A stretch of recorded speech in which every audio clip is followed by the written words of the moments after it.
Yeah, it's quite a difference. And if you, I'm almost embarrassed to say this, but are one of my heroes.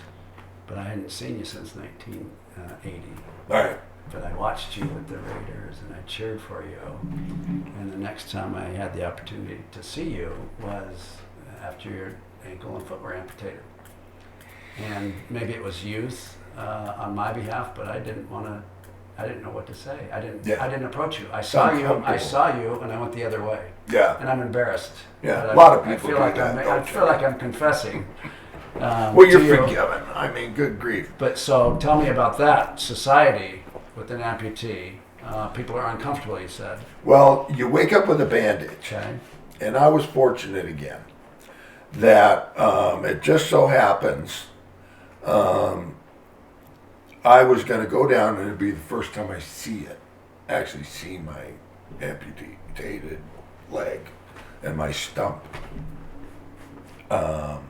And I was really apprehensive. I didn't know what was going to happen. And it just so happens, one of my best friends was in my wedding, played with at the UW, showed up that day to come and see me, Toussaint Tyler. And so Toussaint was told, oh, he's down the hall in a room down there. He said, can I go down there? He's not shy, Toussaint, if you know him.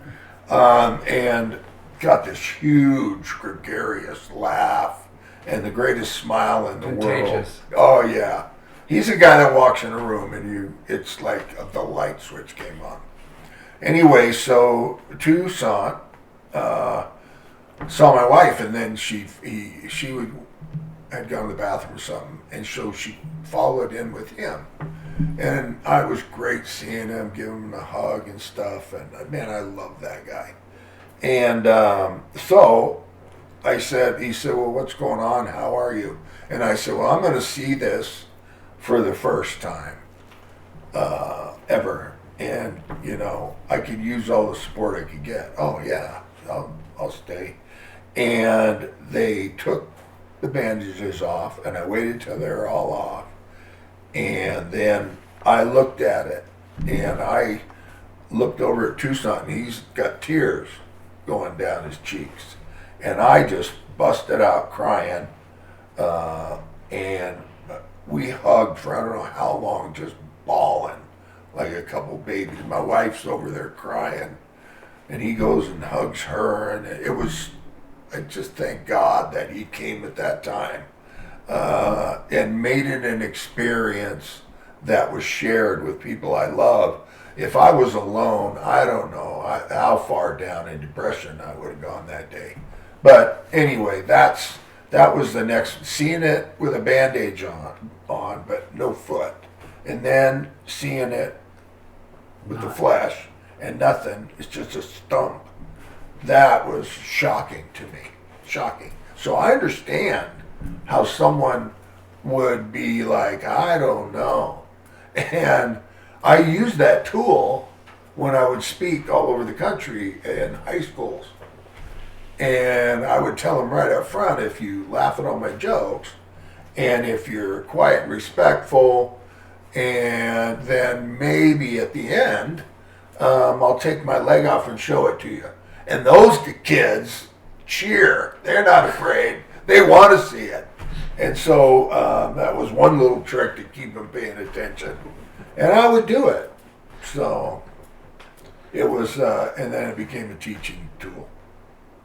So it turned out really good. A lot of people, I was blessed, and I hope the kids that I spoke to were blessed, but it really drove my points home. So you went on to become a champion weightlifter, and you won the gold medal. Is that correct?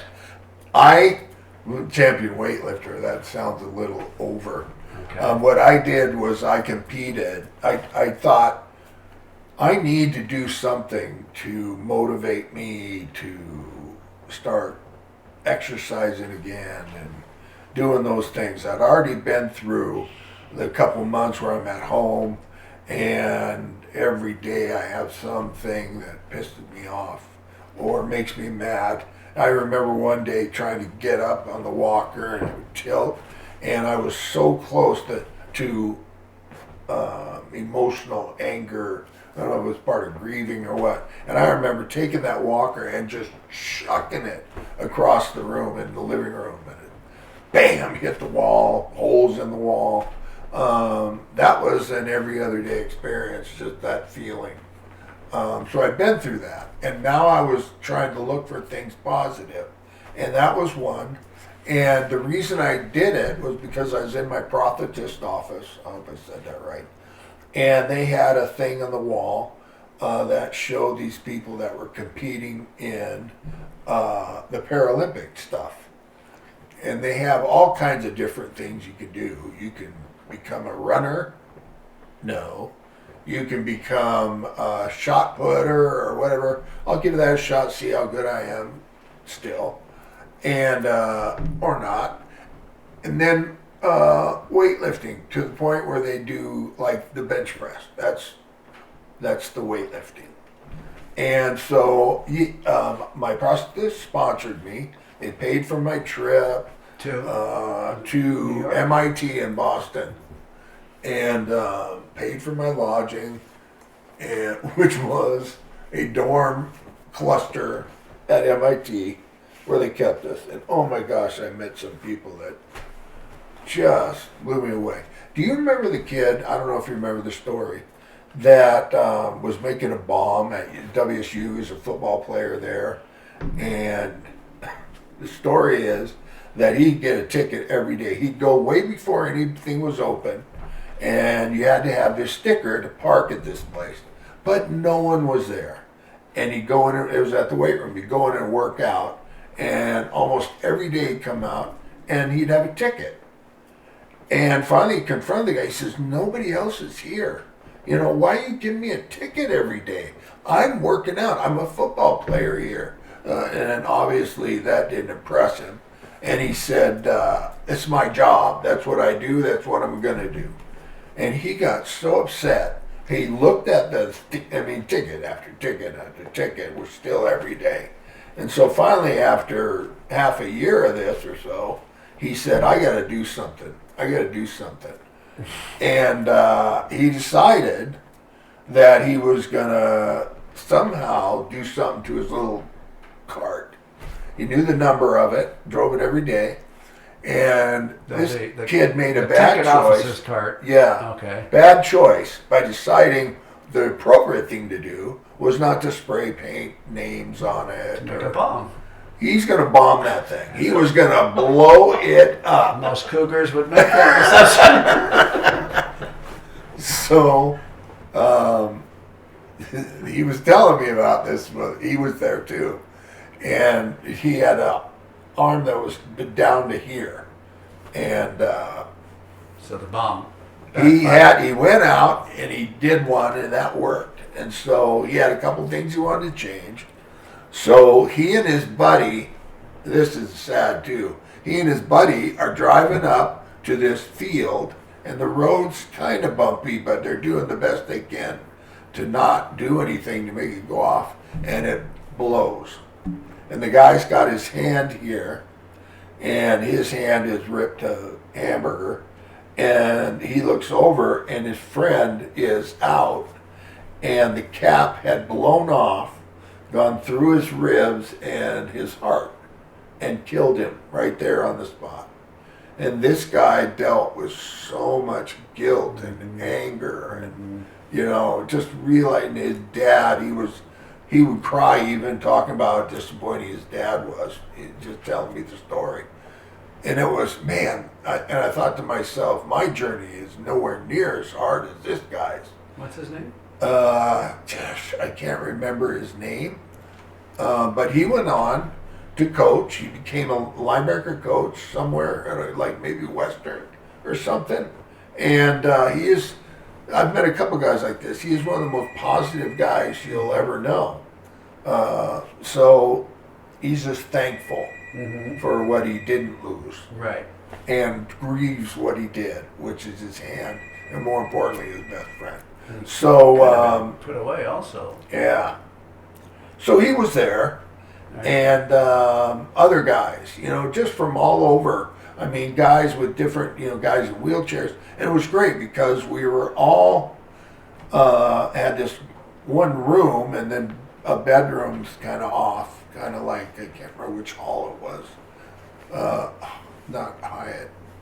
Anyway, one of the dorms at UW. And so we all spent the time in that cluster. And I got to meet some amazing people. And long story longer, I did then compete in the weightlifting. And I can't remember. And this weightlifting, you get the bar off, pause. They tell you when you can go down, touch it to your chest, until they tell you you can go back up. That is so much harder than what we used to do. Boom, boom. Arch your back. Yeah. And so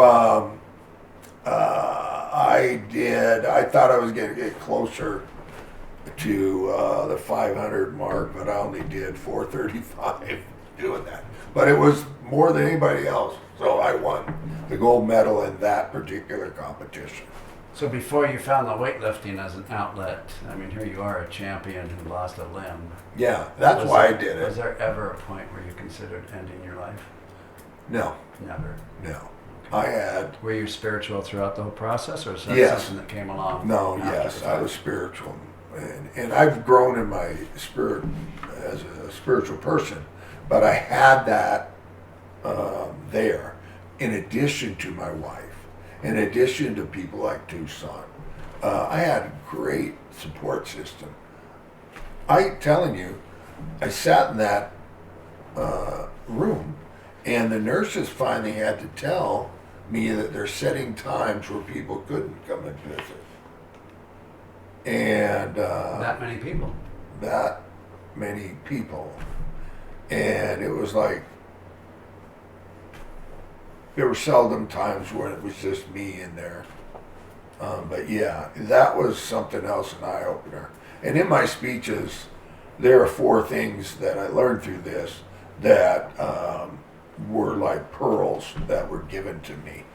And if you ask me if I want to do it all over again, I would do my leg amputation. I wouldn't do. Did you say you would? I would, Okay. because of what it's done for me. And if we have time just to tell the 4 things, you'll know why. Please do. The first thing I learned was from my wife. And when she married me, I just got drafted. I knew I had a job, so I married her. I was 6'5". At that point, I was about 285. I had maybe 10% body fat. And, I actually had a 6-pack. And I had just signed my first round draft pick contract. And when I said, Pam, would you marry me? And she looked at me, my contract, my new car I was driving. She said, yeah, I'll give it a shot. So we got married. Then at this point, it was about 30, well, even now, 40 years later, this poor woman goes to bed every night with an overweight,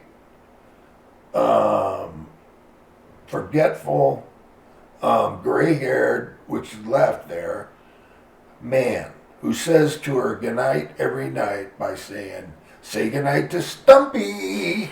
And this woman looks at me, and I was so scared. I was so scared that I would be revolting or just not attractive to her anymore, or it would screw it up somehow. Half the man you Yeah. are. And I told my wife, and she said, and I told her my concern, and she said, Curt, she looked me in the eye, we're laying in bed. She says, Curt, I love you more now than I ever have. And it has nothing to do with your leg or your body. It's who you are. When I look at you, I see who you are, not what's around you. It's you that I love. And that was like, I kind of knew that stuff, but just hearing it said like that blew me away. And I realized at that point, once and for all, that this shell we wear is nothing but a shell for who we really are. And I believe that's a spirit that will live somewhere forever. And that is what's important. And everybody has it. And I would tell these kids, just try this once. You look someone in the eye when you talk to them or see them. Just look in their eyes. Don't break, just look deep in their eyes. And I challenge you not to see a glimpse of who they are. Because that's where people live. Is right there. That's Jimmy. This is not Jimmy. And so I started practicing doing that, and it was really, you feel a connection with more people than you ever had. You don't see, and I told the kids, who cares if you have green hair, if you got no hair, if you're fat, if you're skinny, if you got all kinds of piercings all over you, tattoos, you wear spikes on your clothes, or you wear no clothes. It doesn't matter. All that crap is noise. The person, who they are, and a lot of times that's hiding something. Who they are is in there. And so that was a huge deal. The second thing was I would try, let's see, it's been a while since I've talked about these things.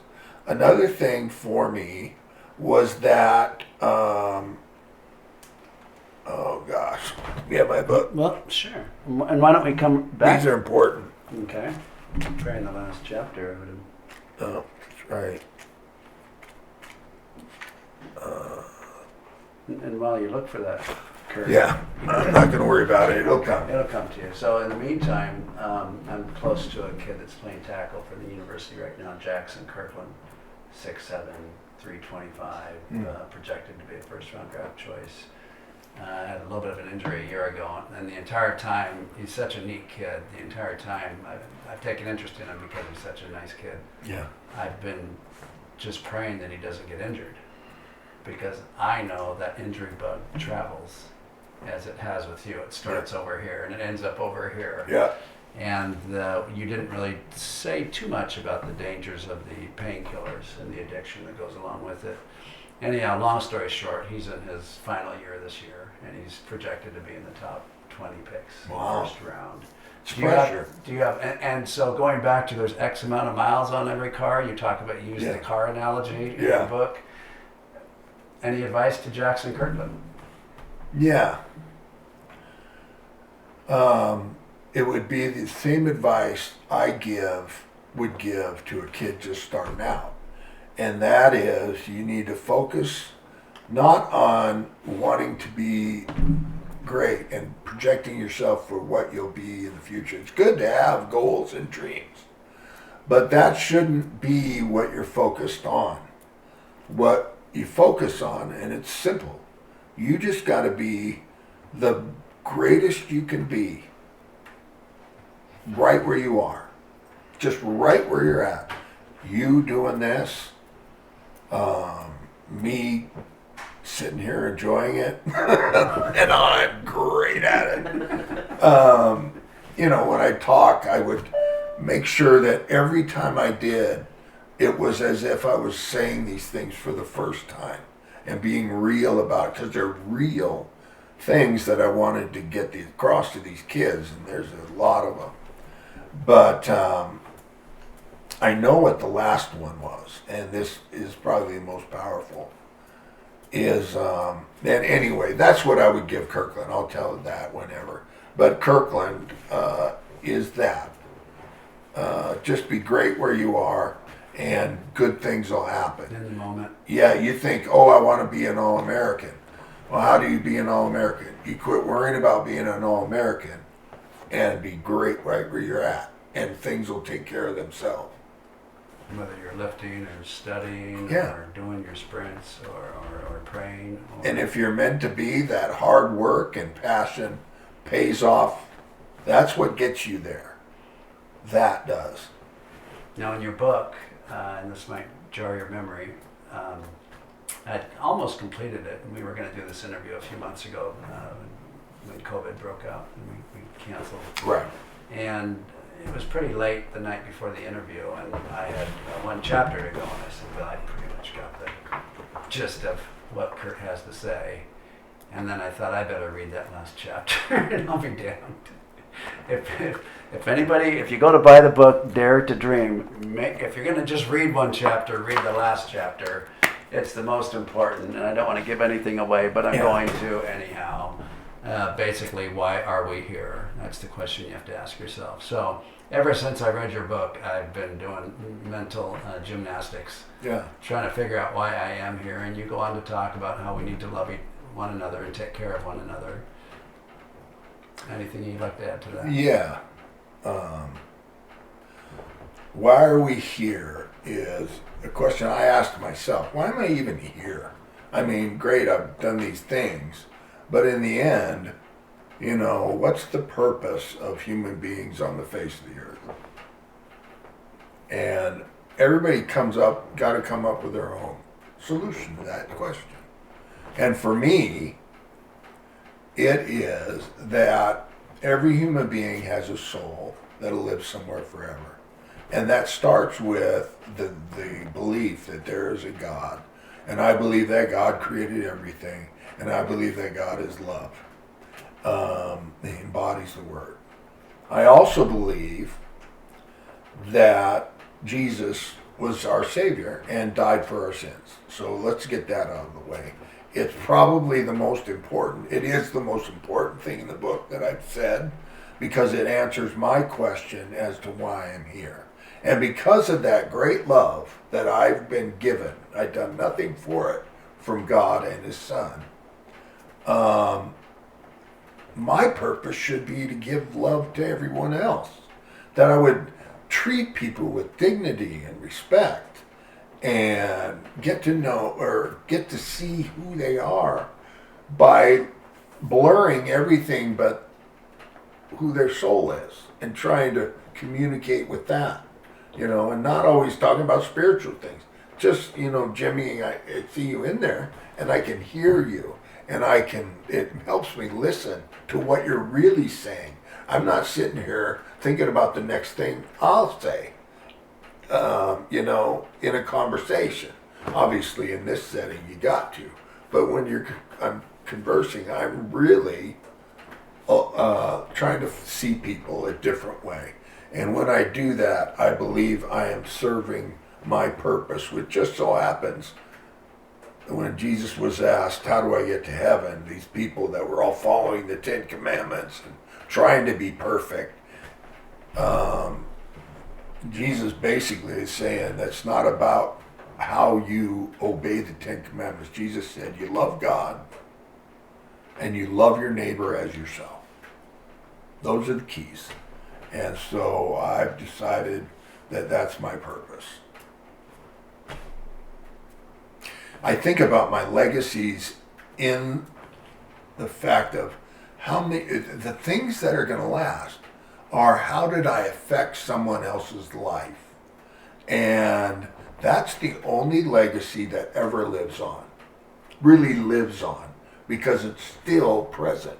It's not what you did. It's not, I built these huge buildings and that's what makes me, this is my legacy, which will crumble and fall down. But a legacy where I actually impact or am just nice to someone.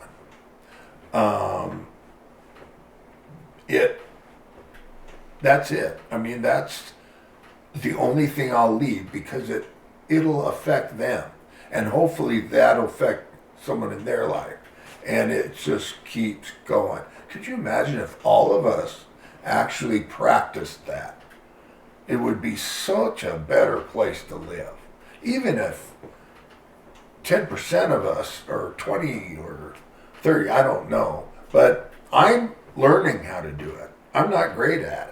I have to work at it because it takes concentration. My whole life, I've been the guy thinking about what I'm going to say next because I was worried about what that person would think of me, you know.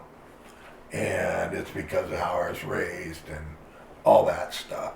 But in the church I went to, I would try, if I wasn't perfect, I would lie about it. So I looked perfect. That kind of thing. And that's not real. My tattoos mean something to me. And I got these tattoos, which are about that. Hate lies, live true. And that takes me back to just be honest, integrity, while you're being, you're allowing people in. You're being someone who is vulnerable. That's the word. This one is, be still and know that I am God, because I tend to act like I'm the one in charge of my life. And I'm the one in charge of what goes on, when in reality I need to look here first and be influenced by that. Because when I put my butt in the throne and kick God off, you think of a circle. Have you ever seen that addiction circle where they say, here's, you put your higher power up here, which is the term they use. The rest of your life falls into place. You kick them out and you go up here. These things in your life going around start going every which way, because you're trying to control everything and you can't do it. So I got to do that. I try to do it every day, and I'm getting better. So that brought my memory back as to one of the things. I was telling you earlier that my hospital staff finally, after a week or so, said, you need to get more rest. You're not getting enough rest.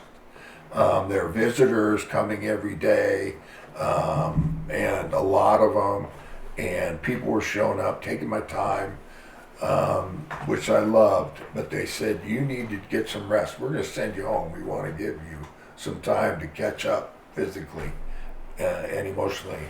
And, there'd be a box of, we'd put all the letters in a box, and there was this box, like a box, like that, filled with all these letters.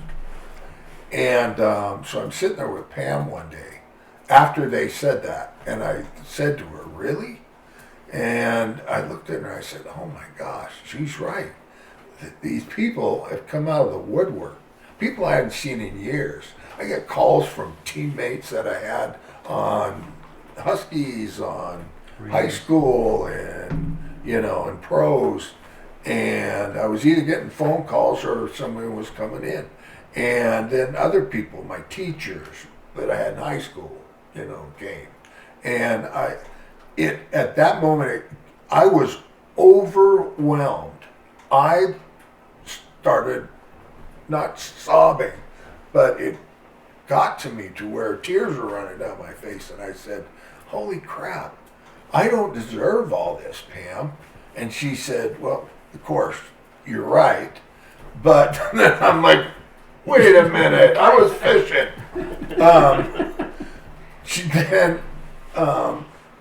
She says, Curt, I really think it is just because you're a nice guy. You treat people well.